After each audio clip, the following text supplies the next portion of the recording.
সুরক্ষিত যৌন সম্পর্কের ক্ষেত্রে একটি গুরুত্বপূর্ণ জিনিস হচ্ছে কন্ডোম। হ্যাঁ, কন্ডোম খুবই পরিচিত একটি বিষয়। বিশেষ করে পুরুষদের জন্য ব্যবহৃত কন্ডোম খুবই সহজলভ্য এবং এটি যে কোনো দোকানেই, বিশেষ করে ওষুধের দোকানে সহজেই পাওয়া যায়। তবে মহিলাদের জন্য ব্যবহৃত যে কন্ডোম রয়েছে এটি কিন্তু অনেকেই জানেন না। আবার যারা জানেন তারা কিন্তু অনেকেই বলে থাকেন যে এটি দেখতে কেমন বা এটি কিভাবে ব্যবহার করে। হ্যাঁ, আজকে কথা বলবো মহিলাদের ব্যবহৃত কন্ডোম নিয়ে। আগে জানতে হবে যে আসলে কন্ডোমের ব্যবহারটা কী বা কেন এটি গুরুত্বপূর্ণ, বিশেষ করে মহিলাদের জন্য কেন বলা হচ্ছে।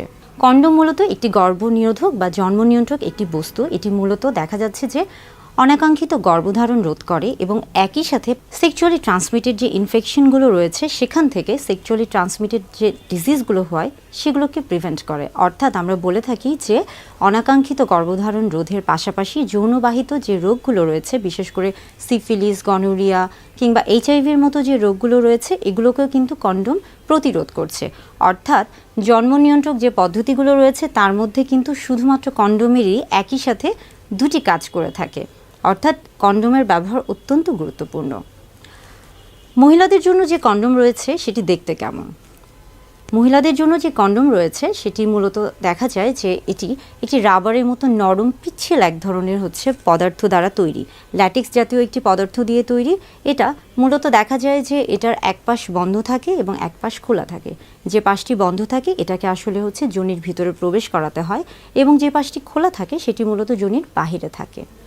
মহিলাদের কন্ডোম ব্যবহারের ক্ষেত্রে সবার প্রথমেই যে প্যাকেটের গায়ে যে নির্দেশনা রয়েছে সেটিকে ভালোভাবে পড়ে নিতে হবে এবং এটি যখন আপনি ছিঁড়বেন, অর্থাৎ প্যাকেটটি যখন আপনি খুলে কন্ডোমটি বের করবেন, সবসময় খেয়াল রাখবেন এটিকে যেন কোনো ধারালো ছুরি বা কেঁচি দিয়ে কাটা না হয়। সবসময় এটিকে হাত দিয়ে আস্তে করে সেখানে একটা তীর চিহ্ন দেওয়া থাকে, এই তীর চিহ্ন জায়গা থেকে ধরে আস্তে করে সেটিকে কাটবেন, তাহলে কন্ডোমটি সুরক্ষিতভাবে বের হয়ে আসবে।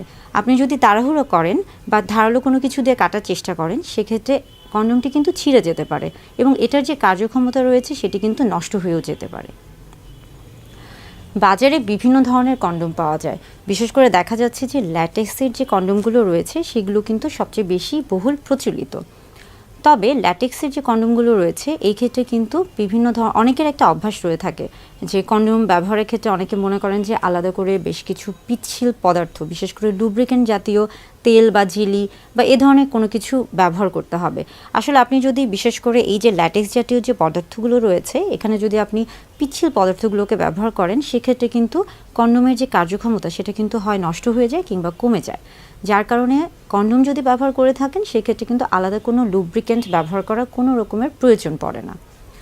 অনেকের মাঝখানে একটা ধারণা থাকে যে কন্ডোম ব্যবহার করলে স্বাভাবিকভাবে তার যে যৌন তৃপ্তি বা সুখটা সে পেত সেটা হয়তো বা সম্পূর্ণভাবে পাবে না কিংবা সেটা কমে যাবে। এটা একটা ভুল ধারণা। আসলে আপনি যদি কন্ডোম ব্যবহার করে থাকেন সেই ক্ষেত্রে কিন্তু আপনি একদিকে যেমন অনাকাঙ্ক্ষিত গর্ভধারণ রোধ করছেন এবং পাশাপাশি কিন্তু আপনি যৌনবাহিত যে রোগগুলো রয়েছে সেগুলো থেকেও কিন্তু নিজেকে প্রতিরোধ করতে পারছেন, অর্থাৎ সুরক্ষিত রাখতে পারছেন।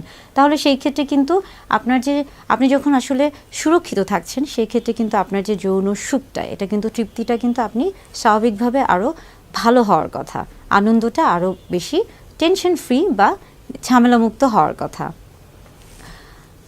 কন্ডোমের ক্ষেত্রে দেখা যাচ্ছে যে যারা কন্ডোম ব্যবহারে, বিশেষ করে মহিলারা যারা নতুন করে কন্ডোম ব্যবহার করতে চান বা কন্ডোম ব্যবহার শুরু করেন, প্রথম দিকে হয়তো বা আপনাদের কাছে এটি একটু ঝামেলাকর মনে হতে পারে, কিন্তু আস্তে আস্তে আপনি যখন এটি চর্চা করবেন তখন কিন্তু এটা আপনার কাছে খুবই সহজ হয়ে যাবে। মহিলাদের কন্ডোমের ক্ষেত্রে দেখা যায় যে এই কন্ডোমটি সহবাসের পূর্বে ব্যবহার করতে হয়। তবে এটার একটা সবচেয়ে ভালো দিক এটা কিন্তু সহবাসের প্রায় 10 থেকে 12 ঘন্টা আগেও পরিধান করে রাখা যায়। তো এটা আসলে আপনার উপর নির্ভর করছে যে আপনি কন্ডোমটি কখন ব্যবহার করবেন, ঠিক সহবাসের আগ মুহূর্তে করবেন নাকি আপনি আগে থেকে একটা পূর্ব প্রস্তুতি নিয়ে থাকবেন, এটা সম্পূর্ণ আপনার উপর। কন্ডোম ব্যবহারের ক্ষেত্রে আরেকটি গুরুত্বপূর্ণ দিক কন্ডোমের ক্ষেত্রে কিন্তু শরীরের হরমোনের কোনো তারতম্য হয় না। অনেক সময় দেখা যাচ্ছে যে জন্ম নিয়ন্ত্রণের যে পদ্ধতিগুলো রয়েছে তার মধ্যে বিশেষ করে হরমোনের যে পিলগুলো বা বড়ি অনেকে খেয়ে থাকেন, সেই ক্ষেত্রে অনেকের শরীরে হরমোনের একটা তারতম্য দেখা যায়, কিন্তু কন্ডোমের ক্ষেত্রে কিন্তু এই ধরনের কোনো তারতম্য দেখা যায় না। সেই ক্ষেত্রে কিন্তু আপনি একদম ঝামেলামুক্ত, অর্থাৎ টেনশন ফ্রিভাবে এটি ব্যবহার করতে পারেন। অনেকেই প্রশ্ন করে থাকেন যে আসলে যদি মহিলারা কন্ডোম ব্যবহার করে সেক্ষেত্রে কি পুরুষদেরও কন্ডোম ব্যবহার করতে হবে কিনা, বা দুজনই কি একসাথে কন্ডোম ব্যবহার করবেন?